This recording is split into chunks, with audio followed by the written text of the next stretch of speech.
اچھا جی میرے نا کچھ سوال تھے، میں یہ مناظرہ وغیرہ دیکھتا رہتا ہوں تو کچھ چیزیں تھی میرے ذہن میں، میں نے کہا آپ سے پوچھ لوں. ماشاءاللہ میں نے آپ کا لہر اس مناظرہ دیکھا تھا، بڑے جی اچھے طریقے سے آپ نے ان کو شکست دی تھی، بہت مزہ آیا تھا دلائل کے ساتھ. ٹھیک ہے، تو اس کے جی بعد میں انسپائر ہوا تھا تو پھر میں نے آپ کو سبسکرائب وغیرہ کیا. اچھا فرسٹ نمبر پہ یہ تھا کہ جو حدیث کرتاس ہے نا اس کے اندر وہاں پہ جب حضرت عمر نے قلم نہیں تھا دیا، کیونکہ میں نے آئی تھنک سو بخاری یا مسلم کی روایت میں نے خود بھی پڑھی تھی، قلم نہیں تھا دیا تو کیا یہ گستاخی تھی؟ اور سیکنڈ وہاں پر جو شور ہوا تھا کیا اس ذات میں، یعنی جو دو گروہ تھے نا، حضرت عمر ان میں شامل نہیں تھے حدیث کے مطابق، وہ جو صحابہ کا گروہ تھا. ٹھیک ہے، ذات میں آتی یعنی ان کی آواز اونچی ہوئی تھی. کیا یہ نبی پاک سے جب آواز اونچی ہوئی ہے تو اس کی وجہ سے ان کے اعمال غضب ہو جائیں گے؟ ان کا بے شک آپ شارٹلی آنسر دے دیں. جی ہمارے بھائی دیکھیں، پہلی چیز تو یہ کہ آپ نے کہا نا کہ حضرت عمر نے منع کر دیا نبی علیہ الصلوۃ والسلام کو قلم دینے سے، کیا یہ گستاخی نہیں ہے؟ ٹھیک ہے، تو جہاں تک اس سوال کی بات ہے تو نبی علیہ الصلوۃ والسلام نے نہ حضرت عمر رضی اللہ تعالیٰ عنہ سے قلم مانگا اور نہ حضرت عمر رضی اللہ تعالیٰ عنہ نے نبی علیہ الصلوۃ والسلام کو منع فرمایا. ٹھیک ہے، یہ دونوں باتیں نہیں ہیں تو پھر گستاخی نہیں ہے. صحیح ہے وہ ہمارے بھائی؟ ریپیٹ کیجیے گا آواز آپ کی آواز ہاں شاید کاٹ گیا، تو ریپیٹ کیجیے گا بات. جی میں دوبارہ ریپیٹ کر دیتا ہوں کہ نبی علیہ الصلوۃ والسلام نے حضرت عمر رضی اللہ تعالیٰ عنہ سے قلم نہیں مانگا تھا. نبی علیہ الصلوۃ والسلام نے حضرت عمر رضی اللہ تعالیٰ عنہ سے قلم نہیں مانگا تھا، اور حضرت عمر رضی اللہ تعالیٰ عنہ نے نبی علیہ الصلوۃ والسلام کو کاغذ قلم دینے سے انکار نہیں کیا تھا، نبی علیہ الصلوۃ والسلام.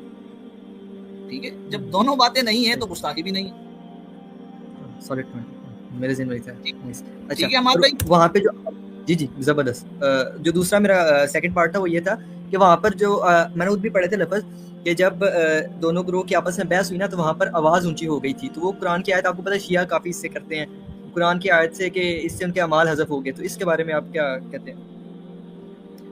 ایک الزامی جواب کہ وہاں حضرت علی موجود تھے، انکار نہیں کر سکتے شیعہ. ان کے بارے میں کیا کہیں گے؟ وہ جو اسپیسیفک روایت تھی نا مسلم یا بخاری کے اندر، وہاں پہ حضرت علی کا ذکر نہیں تھا. نہیں تو اہل بیت بھی تو وہاں پر موجود تھے نا. یہ ایک روایت کو تو نہیں دیکھیں گے نا، ساری روایت کو اگر دیکھیں گے. اور اگر یہ کہہ رہے ہیں کہ وہاں حضرت علی نہیں تھے تو کیا معاذ اللہ ایسے مین وقت کے اندر حضرت علی وہاں موجود نہیں ہو سکتے؟ یعنی آپ کا کہنے کا مقصد ہے کہ وہ ساری روایتیں دیکھی جائیں گی، صرف ایک نہیں دیکھی جائے گی. ساری روایتیں دیکھی جائیں گی، اور شیعہ مذہب اس کو تسلیم کرتا ہے، حوالہ موجود ہے کہ حضرت علی وہاں موجود تھے. ٹھیک ہے، ایک چیز. دوسری بات، وہ جو قرآن کی آیت ہے اس آیت کا تھوڑا سا اگر آپ ترجمہ سمجھ جائیں گے تو آپ کو اعتراض کا جواب خود بخود آ جائے گا. ترجمہ یہ ہے کہ اللہ رب العزت فرماتے ہیں کہ نبی کی آواز پر اپنی آواز کو بلند نہ کرو. ٹھیک ہے ہمارے بھائی؟ نبی کی آواز پر، یعنی نبی علیہ الصلوۃ والسلام جب گفتگو فرما رہے ہوں، نبی علیہ الصلوۃ والسلام جب بات بیان فرما رہے ہوں تو اس کو خاموشی سے سنو. اس وقت آواز پر آواز بلند نہ کرو، نبی کی طرف متوجہ ہو کر. یہاں معاملہ اس طرح کا نہیں تھا. یہاں معاملہ اس طرح کا تھا کہ نبی علیہ الصلوۃ والسلام نے ایک بات بیان فرمائی کہ بھائی کاغذ قلم لے آؤ.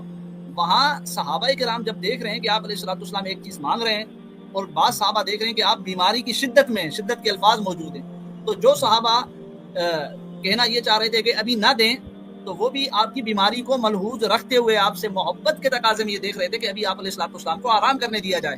اور دیگر جو صحابہ کہنا چاہتے تھے کہ دے دیا جائے، تو وہ یہ دیکھ رہے تھے کہ آپ نبی علیہ الصلوۃ والسلام ہیں، آپ نبی ہیں، آپ کو دے دیں، آپ نے مانگا آپ کو دے دیں.